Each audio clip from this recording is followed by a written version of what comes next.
Hello student. आज हम समझने वाले हैं एक इम्पॉर्टेंट टॉपिक जिसका नाम है डेमोक्रेसी। देखो डेमोक्रेसी क्या है, तो डेमोक्रेसी के लिए मैं पहले आप लोगों को एक डेफिनेशन बता देता हूँ।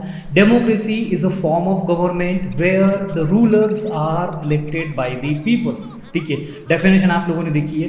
अब ये डेफिनेशंस के जो एग्जैक्टली जो कीवर्ड्स हैं, जो फीलिंग्स है, वो मैं एक्सप्लेन करूँ, इसके लिए आप लोगों को मैं एक कहानी सुनाता हूँ, एक स्टोरी सुनाता हूँ। उस स्टोरी को सुनने की कोशिश करना और समझने की कोशिश करना। ठीक है, अब कहानी क्या है? कहानी आप लोगों ने सुनी होगी, बचपन में एक कहानी थी जिसका नाम था अंधेरी नगरी चौपट राजा।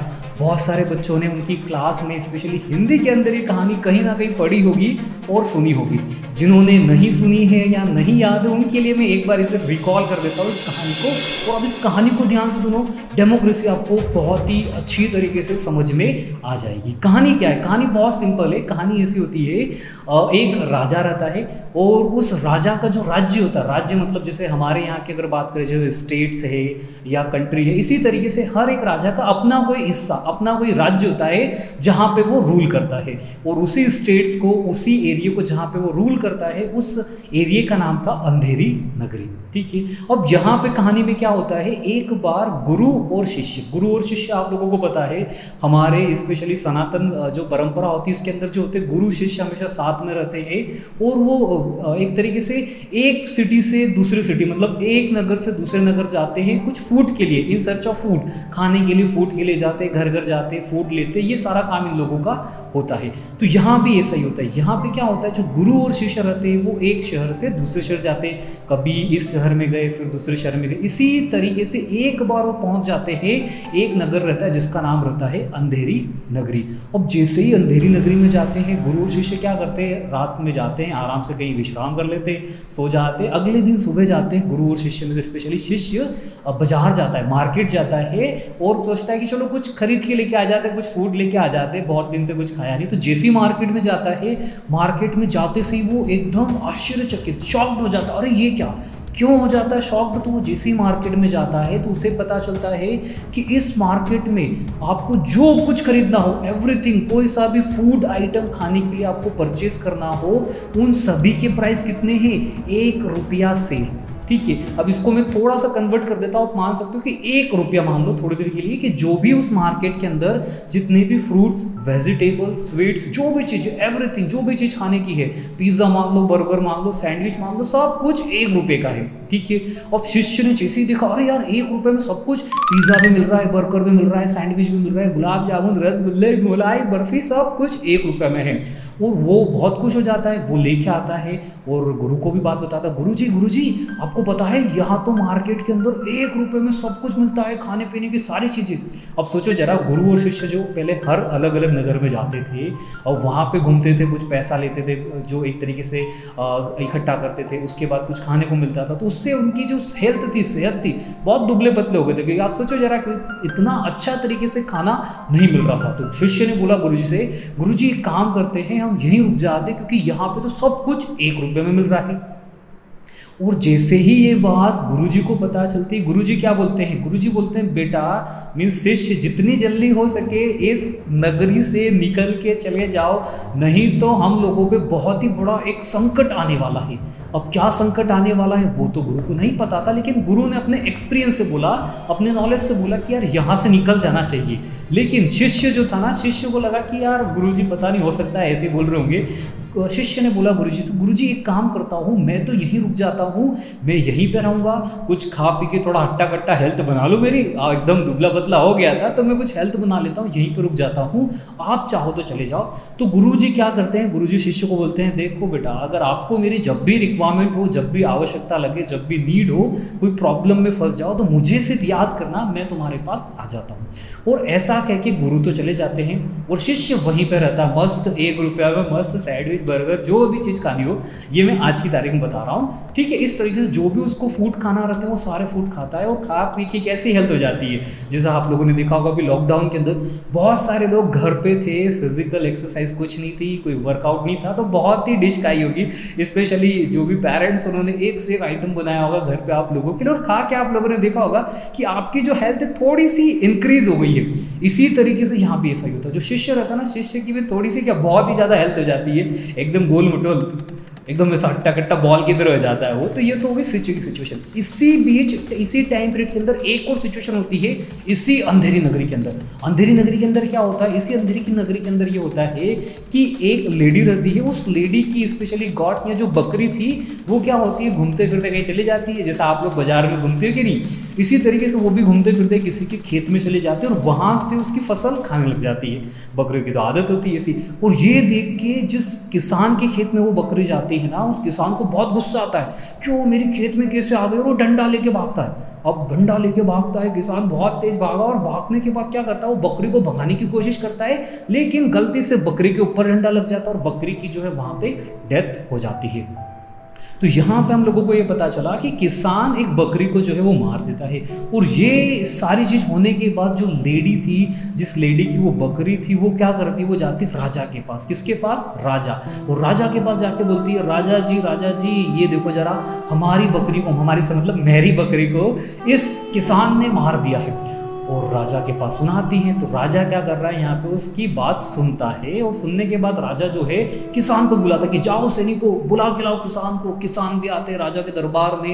राजा के दरबार में आने के बाद किसान भी सुनता है, किसान की बात सुनते हैं, और राजा जो है फिर डिसाइड करता है। राजा क्या करता है, डिसीजन देता है जो हम लोगों को समझना है। राजा क्या देता है, जजमेंट देता है, डिसीजन देता है। और राजा क्या डिसीजन देता है, राजा ये डिसीजन देता है कि देख भाई किसान, तेने इसकी बकरी को मारा है, हाँ, और बकरी की जान गई है, तो राजा बोलता है कि जान के बदले में जान देना पड़ेगी। या तो तू दो काम कर दे। क्या काम करे? पहला काम ये कर दे, या तो इस बकरी को तू जिंदा कर दे, या फिर ये जो है इसकी जान गई है, इसके बदले तेरी जान हम लेंगे। अब सोचो जरा, उसके लिए ये पॉसिबल तो बिल्कुल भी नहीं है कि उस बकरी को वो जिंदा कर पाए। तो फाइनली जो है उस किसान को जो है फांसी पे चढ़ना होता है। अब फांसी पे चढ़ाने का डिसीजन कौन लेता है? राजा। तो ये चीज़ अभी याद रखना। फिर होता क्या है, राजा जो है उसको सजा तो सुना दी है। अब राज जो है सैनिक उसको ले जाते हैं। कहाँ पे ले जाते हैं? सैनिक उसको लेके जाते हैं स्पेशली कहाँ पे? फांसी पे, जहाँ पे चढ़ाना है वहाँ पे जल्लाद खड़ा रहता है। जल्लाद उसको बिल्कुल खड़ा करता है। जो रस्सी रहती है, रस्सी उसके गले में डाली जाती है, और रस्सी गले में डालने के बाद जो है जल्लाद एक बात बोलता है कि राजा जी ये जो है ना इसका गला, तो वो किसान है, और किसान आपको पता है खेतों में बहुत काम करते हैं, तो ऑब्वियस ही बात है ये दुबले पतले होंगे। तो जल्लाद क्या बोलता है, राजा जी इसकी जो गर्दन है ना बहुत ही पतली है, और इस पतली होने के कारण जो है रस्सी पे, रस्सी इसके गले के लिए बहुत ढीली है। तो जल्लाद बोलता है कि राजा जी रस्सी इसके लिए बहुत ढीली है। तो राजा जैसे ये बात सुनता है तो राजा एक काम करता है, अच्छा यार इसको तो रस्सी आ नहीं रही है, तो सैनिकों को बुलाता, आओ सैनिकों इधर आओ, और सैनिकों जाओ आप हमारे नगर में जाओ, नगर में देख के आओ कि कोई भी हट्टा कट्टा आपको आदमी मिले, जो भी बिल्कुल हट्टा कट्टा दिखे उसको पकड़ के यहाँ पे लेके आ जाओ। सैनिक जाते हैं, सैनिक पूरे नगर में ढूंढते हैं, और नगर में ढूंढने के बाद फाइनली सैनिकों की नज़र कहाँ पड़ती है? उसी शिष्य के ऊपर जो बिल्कुल 1 पैसा में, 1 रुपया में खा पी के हट्टा कट्टा हो गया था कि नहीं, उस पर नज़र पड़ती है। सैनिक को लगता है कि यार ये बहुत हट्टा कट्टा है, उसको पकड़ के लेके आ जाते हैं, और बिल्कुल फांसी के लिए बिल्कुल वहाँ पर राजा के सामने पेश कर देते हैं। ये भी चीज़ हो गई। अब जैसे ही सैनिक जो है उस शिष्य को लेके आते हैं, शिष्य देखता है, शिष्य को एहसास हो जाता है कि कुछ तो गड़बड़ है, मेरी हालत जो है ख़राब करने वाले हैं ये। तो शिष्य उसी टाइम पे उसकी गुरु को याद करता है कि गुरु ने बोला था जब भी मुसीबत आए तो मुझे याद कर लेना, और फाइनली वहाँ पे गुरु आ जाते हैं। शिष्य गुरु को सारी बात बताते हैं कि अब तो मुझे फांसी पे चढ़ाने वाले हैं ये। तो गुरु क्या करता है, गुरु शिष्य के कान में एक बात बोलता है, और गुरु ये बोलता है शिष्य को कि जो भी बोला है ठीक है, जरा कोई बात नहीं, क्या बोला उसको हम देखते हैं। अब जैसे ही गुरु को बोला, गुरु शिष्य को बोलने के बाद बोल दिया गुरु ने शिष्य को सारी बात। अब शिष्य जो है फांसी पे चढ़ने के लिए रेडी हो जाता है। शिष्य बोलता है कि राजा जी मुझे फांसी पे चढ़ा दो। फिर इधर से गुरु बोलता है कि नहीं आप मुझे फांसी पे चढ़ा दो। शिष्य बोलता मुझे चढ़ा दो, गुरु बोलता मुझे चढ़ा दो फांसी पर। राजा कंफ्यूज हो क्या गया है, पहले तो दोनों ही तैयार नहीं थे, पहले जो शिष्य तो तैयार नहीं था फांसी पे चढ़ने के लिए, तो ऐसा क्या हो गया कि इधर गुरु भी तैयार है और शिष्य भी फांसी पे चढ़ने के लिए तैयार है। तो राजा जो है गुरु से पूछता है कि गुरुजी मुझे बताइए ऐसा क्या है कि आप दोनों जो है फांसी पे चढ़ने के लिए तैयार हो गए हो। तो गुरु बताते हैं राजा को, हे राजन अभी जो मुहूर्त चल रहा है, इस शुभ मुहूर्त में जो भी अगर फांसी पे चढ़ेगा तो उसकी मृत्यु अगर इस टाइम पे हो जाएगी तो उसको आपके बराबर जो राज्य है, इससे बहुत ही बड़ा राज्य, बहुत ही बड़ा मतलब 2 गुना 5 गुना 10 गुना बहुत बड़ा राज्य मिलने वाला है। तो जो भी इस मुहूर्त पे फांसी पे चढ़ेगा तो उसे वो राज्य मिल जाएगा। अब सोचो जरा, राजा तो लालची था, राजा ने बोला कि गुरु भी नहीं चढ़ेगा, शिष्य शिष्य भी नहीं चढ़ेगा और जल्लाद को बोलता है मुझे फांसी पे चढ़ा दो। तो इस तरीके से जो है राजा फांसी पे चढ़ जाता है और यही कहानी थी जिसका नाम था अंधेरी नगरी चौपट राजा। अब आप लोग बोलोगे सर इसका हमारे डेमोक्रेसी से क्या लेना देना है, आपने तो पूरी कहानी सुना दी, हम लोगों को तो पढ़ना था डेमोक्रेसी। ठीक है, अब यहाँ पे समझो जरा कुछ चीज़ें आप लोगों के लिए इंपॉर्टेंट है। पहली चीज़ आप लोगों ने यहाँ पे क्या देखा है कि यहाँ पे एक राजा रहता है, जो राजा क्या करता है किसी एरिए पे रूल करता है। तो एक चीज़ आपको समझ में आई होगी राजा। सेकेंड नंबर पे आप लोगों ने देखा था राजा जो है एक डिसीजन देता है। डिसीजन देने का मतलब एक जजमेंट करता है। क्या जजमेंट करता है, फांसी की सजा सुनाता है। मतलब राजा के पास एक पावर होता है। कौन सा पावर होता है, जजमेंट देने का पावर। ठीक है, ये सेकंड पावर हम लोगों ने देखी यहाँ पे। थर्ड नंबर पे अगर आप देखिए जरा तो राजा जो है जब उस किसको ढूंढने का बोला था, उस शिष्य को ढूंढने का बोला था। शिष्य से मतलब जो सबसे हमारे राज्य में सबसे हट्टा कट्टा मोटा तगड़ू पहलवान कौन आदमी है, तो उस ढूंढने के लिए कौन जाते हैं, सैनिक जाते हैं। तो सैनिक क्या होगा, अल्टीमेटली राजा के इंस्ट्रक्शन का पालन करते हैं। राजा ने जो इंस्ट्रक्शन दिए हैं उस इंस्ट्रक्शन को पालन करते हैं। ये भी चीज़ हम लोगों ने देखी। और साथ ही साथ तीसरा और सबसे इंपॉर्टेंट इस कहानी के अंदर एक और चीज थी जो हमको समझना चाहिए कि इस अंधेरी नगरी चौपट राजा की कहानी में राजा के पास क्या राइट्स होता है, राजा नियम बनाता है। नियम मतलब रूल्स बनाता है। कैसे रूल्स बनाए थे कि हमारे पूरे राज्य में कुछ भी फूड आइटम वो सब कितने रुपए में मिलेगा, 1 रुपया सेर, जिसको मैंने आपको समझाने के लिए 1 रुपया बताया था ना। तो यहाँ पे हम लोगों को ये 3 चीज जो है इस कहानी से समझ में आ गई है।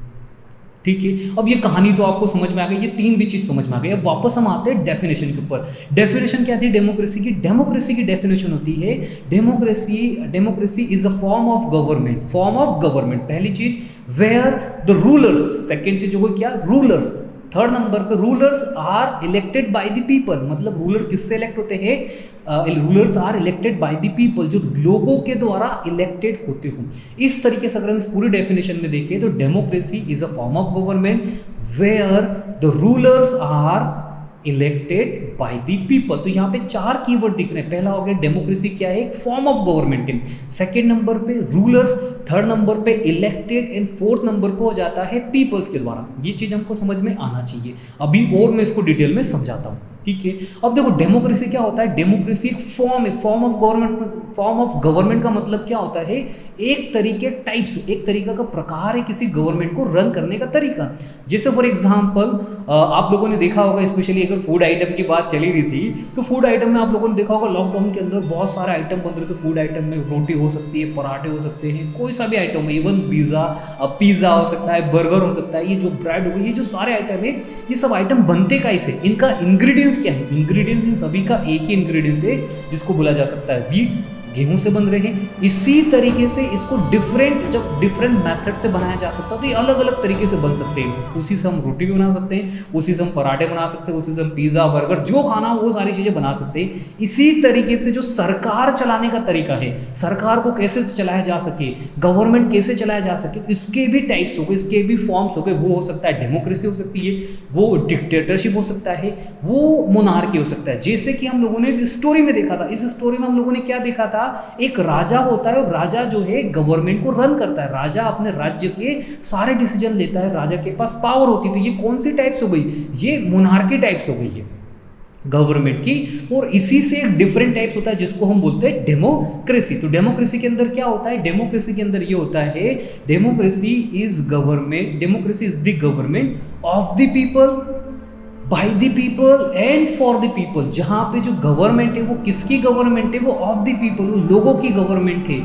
किस पर्पस के लिए बनाई जा रही है, तो वो लोगों के लिए ही बनाई जा रही है। और कौन बना रहा है उसे, तो लोग ही बनाते हैं। मतलब डेमोक्रेसी एक ऐसी गवर्नमेंट होती है जहाँ पे लोग ही सारा काम करते हैं, लोग ही गवर्नमेंट बनाते हैं, लोग ही जो है अपने लीडर्स को, स्पेशली राजा हो गया, राजा से मतलब जो देश को रन करेगा उनको इलेक्ट करते हैं।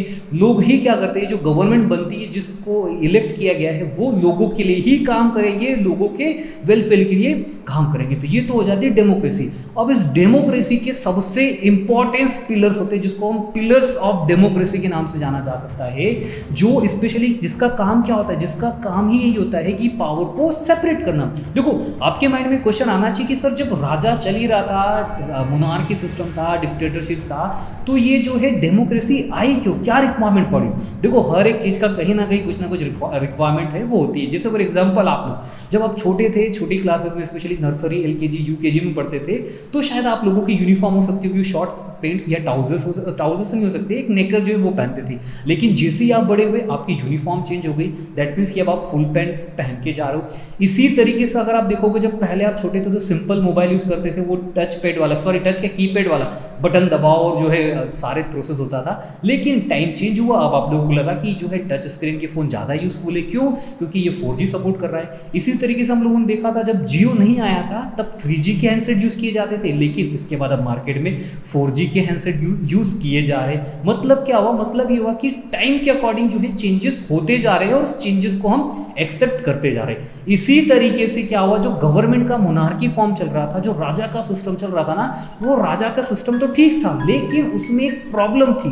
क्या प्रॉब्लम आ रही थी? प्रॉब्लम ये आ रही थी कि राजा जो है ना, राजा के पास एक एब्सोल्यूट पावर, राजा के पास एक बहुत ही खतरनाक, जिसको हम बोल सकते हैं बहुत ही बड़ा मेजर पावर डिसीजन लेने का होता है, और जिसके कारण कभी कभार वो सही साथ डिसीजन नहीं ले सकता है, जैसा कि हम लोगों ने स्टोरी में देखा था। जैसे राजा के पास क्या पावर था? तो राजा के पास ये पावर था कि वो नियम बना सकता है। कैसा नियम? वो नियम ये बना सकता है कि हमारे पूरे राज्य में 1 रुपये में सारे आइटम बिकेंगे। देखो ये सही है क्या नियम? नहीं, पॉसिबल ही नहीं है। अगर हमारे देश में ऐसा नियम बन जाए कि सारी चीज़ें देश की सब 1 रुपये में बिकेगा, तो क्या है, इससे लॉस ही होना है, नुकसान ही होना है। तो ये जो नियम बनाने का पावर था ये पहले राजा के पास था, लेकिन ये जो नियम बनाने का पावर, डेमोक्रेसी की बात करें तो डेमोक्रेसी के अंदर स्पेशली ये नियम बनाने का पावर आता है किसके पास? लेजिस्लेचर के पास। ठीक है, मतलब हम लोगों ने यहाँ पे क्या कर रहे हैं, हम लोग यहाँ पे पावर को सेपरेट करते जा रहे हैं। पावर एक के पास नहीं रख रहे, पावर को हम क्या कर रहे हैं? सेपरेट करते जा रहे हैं, लोगों को है डिस्ट्रीब्यूट करते जा रहे हैं, ताकि एक के पास पावर ना रहे। ठीक है, इसको समझो जरा, पावर क्या होता है। देखो जरा, फॉर एग्जाम्पल अगर आप लोगों ने स्पेशली अभी इस लॉकडाउन के अंदर आप लोगों ने रामायण देखी होगी, महाभारत देखी होगी, बहुत सारे इस तरीके से सीरियल्स देखे होंगे। इन सारे सीरियल्स में आप लोगों ने नोटिस किया होगा, क्या नोटिस किया होगा कि इसमें क्या होता है, स्पेशली इंद्र होते हैं और इंद्र के पास बहुत ही ज़्यादा पावर होते हैं। साथ ही साथ इंद्र के देव भी होते हैं। एक देव होता है जिसके पास आग की पावर होती है कि यहाँ से आग निकलेगी। एक देव होता है जिसके पास पावर निकलती, किस चीज़ की पावर? तो उसके पास पावर रहती है, मान लो फॉर एग्जांपल ऐसे हाथ करेगा तो पानी निकलेगा। इसी तरीके से एक के पास पावर है कि वो उड़ सकता है। तो ये जो अलग अलग पावर है, तीनों पावर जो है, मान लो थोड़ी देर के लिए मेरे पास आ जाती है, अज्यूम करो कि मेरे पास ये पावर आ जाती है कि जैसे ही मैं ऐसे हाथ कर रहा हूँ तो यहाँ से आग निकल रही है। इसी तरीके से अगर मैं ऐसे हाथ कर रहा हूँ तो यहाँ से पानी निकल रहा है, और एक मेरे पास उड़ने का भी पावर है। तो ये जो तीनों पावर मेरे पास आ जाती है, तो ये है मेरे पास पावर। अब अगर इस पावर को मैं क्या करूं, सेपरेट कर दूं, मेरी इन पावर को स्पेशली अलग अलग लोगों को दे दूं। जैसे मेरी जो आंख वाली पावर है ये मैंने एक को दे दी। इसी तरीके से मेरे पास एक और पावर है, कौन सी पावर है? पानी वाली पावर, ये मैंने किसी और को दे दी। इसी तरीके से मेरे पास एक और पावर है उड़ने वाली पावर, ये मैंने क्या करा, ये पावर भी मैंने किसी और को दे दी। तो मैंने यहाँ पे क्या करा, पावर का हॉरिजेंटल लेवल पे एक डिस्ट्रीब्यूशन कर दिया गया। मैंने क्या करा, पावर का डिस्ट्रीब्यूशन कर दिया गया, या पावर को सेपरेट कर दिया गया है जो मेरे पास थी।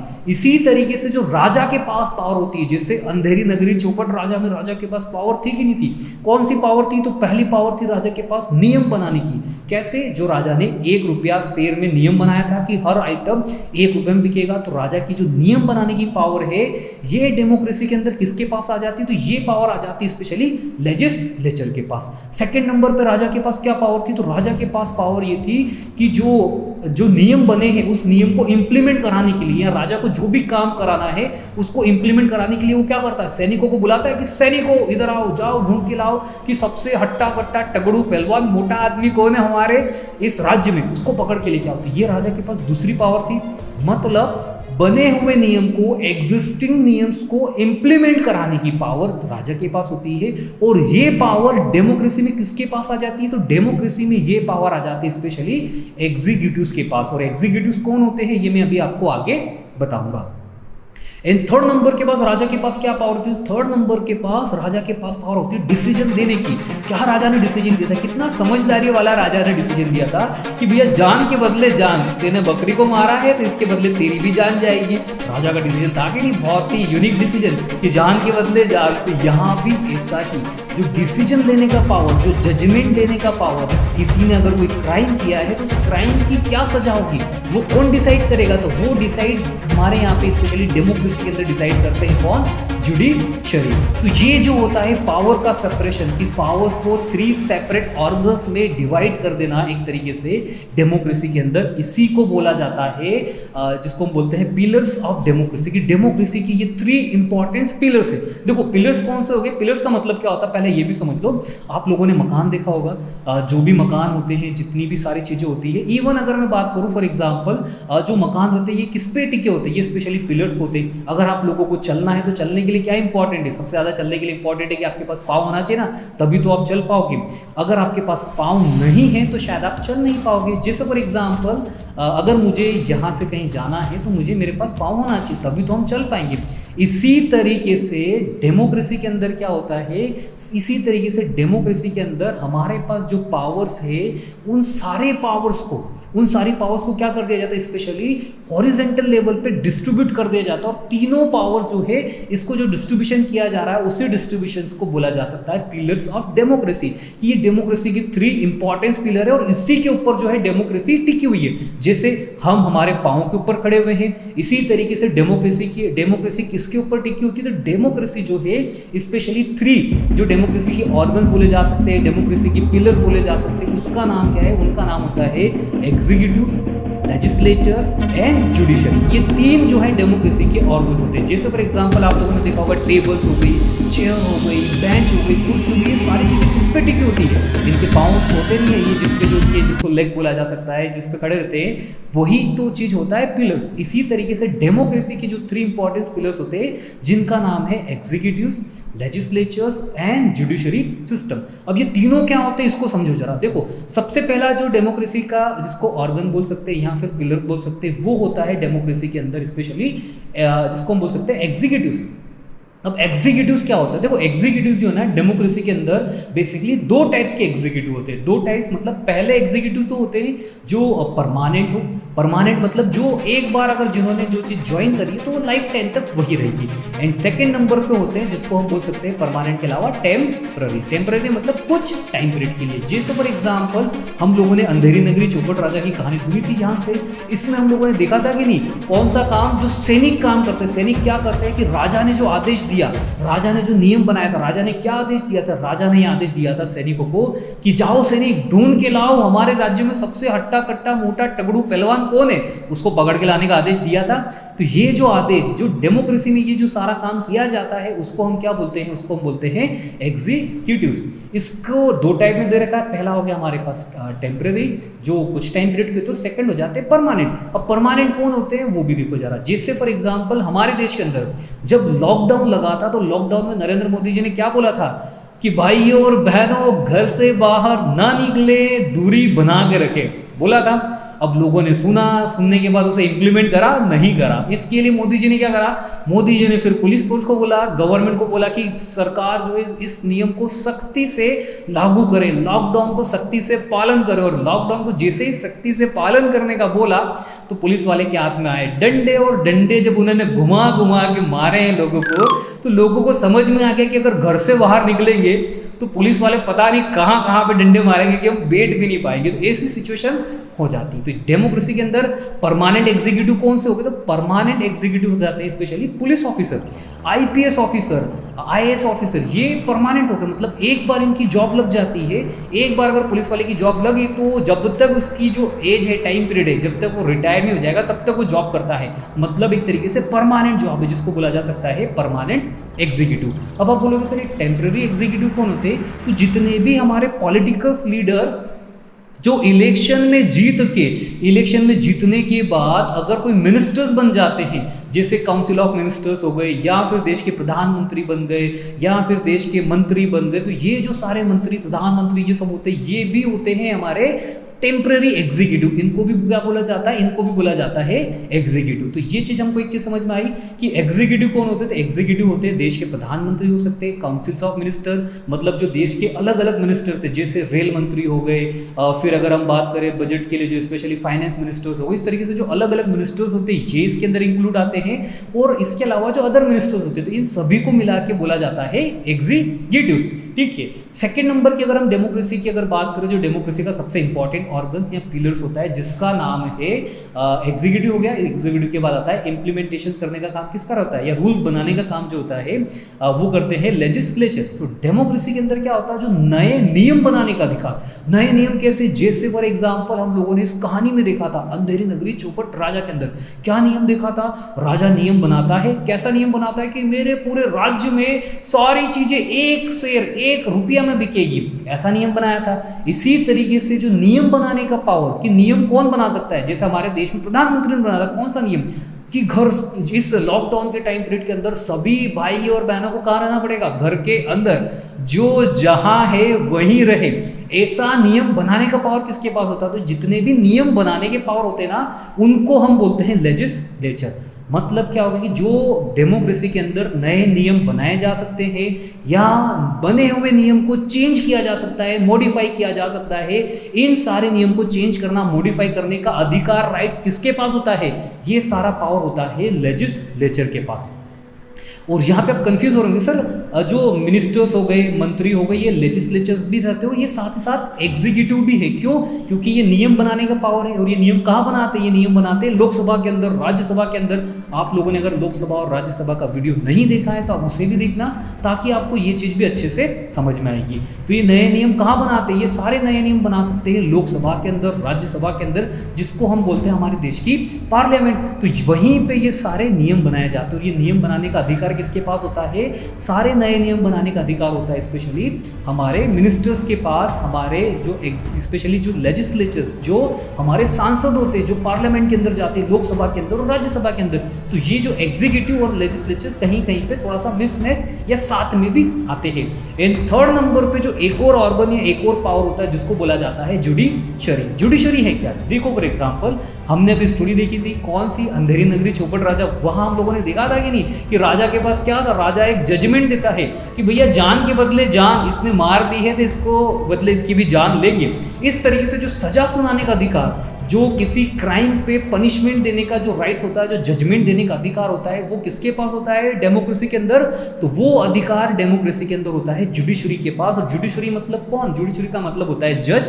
जज कौन हो सकते हैं, जो हमारे सुप्रीम कोर्ट के अंदर हो, सुप्रीम कोर्ट से नीचे जिसको बोला जा सकता है हाई कोर्ट के अंदर हो, हाई कोर्ट से नीचे अगर हम बात करें जो डिस्ट्रिक्ट के अंदर कोर्ट है उसके अंदर हो। तो इस तरीके से जो जज होते हैं, जो मजिस्ट्रेट होते हैं, इनके पास पावर होता है जजमेंट देने का। अब जज के पास ऐसा भी पावर नहीं होता है कि 1 रुपये वाला जो है नियम या कुछ भी पावर या कुछ भी सजा सुना दे कि इसने कोई क्राइम करा है तो इसके बदले इसको ये सजा नहीं। जज जो डिसीजन देता है on the basis of constitution, कि कॉन्स्टिट्यूशन में क्या लिखा गया है। कॉन्स्टिट्यूशन में क्या रहता है कि हर एक सजा के लिए एक नियम है। जैसे फॉर एग्जाम्पल अगर कोई विदाउट हेलमेट पहन के गाड़ी चला रहा है और उसने अगर कुछ क्राइम करा तो उसके लिए कुछ सजा होगी, तो उसके बेसिस पे डिसीजन देगा। अगर मान लो किसी ने किसी का मर्डर कर दिया है तो मर्डर के लिए अलग सजा होगी, और उसका जो है कॉन्स्टिट्यूशन में लिखा हुआ है कि भैया अगर कोई मर्डर करता है तो मर्डर के लिए ये सजा है। अगर फॉर एग्जाम्पल किसी ने किसी के यहाँ पे चोरी करी है तो चोरी करने की ये क्राइम है। मतलब जो है जज ऑन द बेसिस ऑफ जो क्राइम है, उस क्राइम के बेसिस पे कितनी सजा मेंशन की गई है हमारे कॉन्स्टिट्यूशन में, उसके बेसिस पे वो जज जो है डिसीजन देता है। तो ये हो जाता है डेमोक्रेसी। डेमोक्रेसी के अंदर क्या हुआ, डेमोक्रेसी की जो 3 इंपॉर्टेंट पिलर थे, कौन से 3 इंपॉर्टेंट पिलर, जिसको हम याद रखने के लिए हम एक शब्द में याद रखते हैं जिसका नाम है जेल। जेल मतलब वो जेल वाली जेल नहीं, जेल से हमारे पास यहाँ पे आएगा, जे से आ जाएगा हमारे पास जुडिशरी, ई से आ जाएगा एग्जीक्यूटिव और एल से आ जाएगा लेजिस्लेचर। तो ये जो पावर था ना पहले, ये सारा पावर होता था पहले राजा के पास, अंधेरी नगरी चौपट राजा। और ऐसे राजा और ना आ जाए, ऐसी हमारी कंट्री की सिचुएशन और खराब ना हो जाए, इन सारी चीजों को ध्यान में रखते हुए जो है डेमोक्रेसी की गवर्नमेंट को प्रिफर किया जाता है सभी जगह पे, कि कहीं ऐसी सिचुएशन ना आ जाए। और इसी चीज को समझने के लिए हम लोगों को समझना जरूरी था कि डेमोक्रेसी होता क्या है। तो अब वापस से मैं रिपीट करता हूँ डेफिनेशन डेमोक्रेसी की। तो डेमोक्रेसी क्या है, democracy is a form of government government, एक गवर्नमेंट चलाने का, एक सरकार चलाने का एक फॉर्म है, एक तरीका है जहाँ पे वेयर द रूलर्स मतलब कौन जो रूल करने वाला है। जैसे फॉर एग्जांपल हमारे देश पे कौन रूल कर रहा है, तो हमारे देश के प्रधानमंत्री जिनका नाम है नरेंद्र मोदी। तो क्या होगा, rulers are elected by, elected मतलब कैसे इलेक्ट कर रहे हैं, इलेक्शन में, और किसके द्वारा, इलेक्टेड बाय द पीपल, लोगों के द्वारा इलेक्ट किया जाता है। लोग ही उन्हें इलेक्ट करेंगे कि किससे देश का रूलर बनाना है, जो कि मोनार्की सिस्टम में नहीं होता है। जो अंधेरी नगरी चौपट राजा में था, क्या नहीं था ना, अंधेरी नगरी चौपट राजा में क्या था, राजा ही सारे काम कर रहा है। और राजा की जो पावर है, ये राजा की पावर को रिड्यूस करना या राजा की पावर को सेपरेट कर देना, एक तरीके से डिवाइड कर देना, यही डिवाइड जो हम कर सकते हैं वो हम सिर्फ डेमोक्रेसी के अंदर ही कर सकते हैं। और डेमोक्रेसी के अंदर हम लोगों ने क्या करा है कि राजा की पावर को डिवाइड कर दिया है। और ये जो तीनों पावर थी राजा की, ये हॉरिजॉन्टल लेवल पे डिवाइड है। मतलब यहाँ पे ये होता है कि ये तीनों पावर आपस में एक दूसरे से अलग है। जैसे फॉर एग्जांपल आप देखो जरा, जो सुप्रीम कोर्ट का काम है जजमेंट देने का, जो डिसाइड करने का, किसी की क्राइम पनिशमेंट डिसाइड करने का, तो ये जो क्राइम और पनिशमेंट को डिसाइड कौन करते हैं, सुप्रीम कोर्ट के जज, हाई कोर्ट के जज कर सकते हैं जो नीचे लेवल पे आते हैं, डिस्ट्रिक्ट कोर्ट्स के जज कर सकते हैं। लेकिन ये डिसीजन कोई मिनिस्टर नहीं लेता है, ये डिसीजन कोई नेता नहीं लेता है, ये डिसीजन कोई पुलिस ऑफिसर नहीं लेता है। ये सारे डिसीजन कौन लेता है, ये सारे डिसीजन जो है जुडिशियल में जज लेते हैं। और ये एक तरीके से सेपरेट ऑर्गन है, ये इनके डिसीजन को जो चेंज करने का राइट भी इन्हीं के पास होता है, ना कि हमारे देश के कोई मिनिस्टर्स इसको चेंज कर सकते हैं। जैसे फॉर एग्जांपल आप समझो, पुलिस वाले क्या करते हैं, पुलिस वाले किसी भी क्रिमिनल्स को पकड़ के जेल में बंद कर देते हैं। जेल में बंद करने के बाद वो जो सजा सुनाने का अधिकार है, सजा सुनाने का सारा अधिकार जो है जज को होता है। और यही जो डेमोक्रेसी के अंदर स्पेशली जो राजा की पावर को डिवाइड करना, सेपरेट करने का काम डेमोक्रेसी के अंदर किया जाता है। और यही डेमोक्रेसी के अंदर जिसको हम बोलते हैं डेमोक्रेसी के 3 ऑर्गन, जिसका नाम है जुडिशरी, एग्जीक्यूटिव्स एंड लेजिस्लेचर, और यही यूज किया जाता है डेमोक्रेसी के अंदर। उम्मीद करता हूं कि ये थोड़ा सा डेमोक्रेसी की जो डेफिनेशंस है और इवन डेमोक्रेसी क्या होती है आप लोगों को इस एग्जांपल्स के थ्रू समझ आई होगी। अगर आप लोगों को ये वीडियो पसंद आए तो प्लीज आप लोग लाइक कर सकते हैं, और साथ ही अगर आप लोगों को बस कमेंट करने का टाइम है तो आप लोग कमेंट्स भी कर सकते हैं। Thank you so much.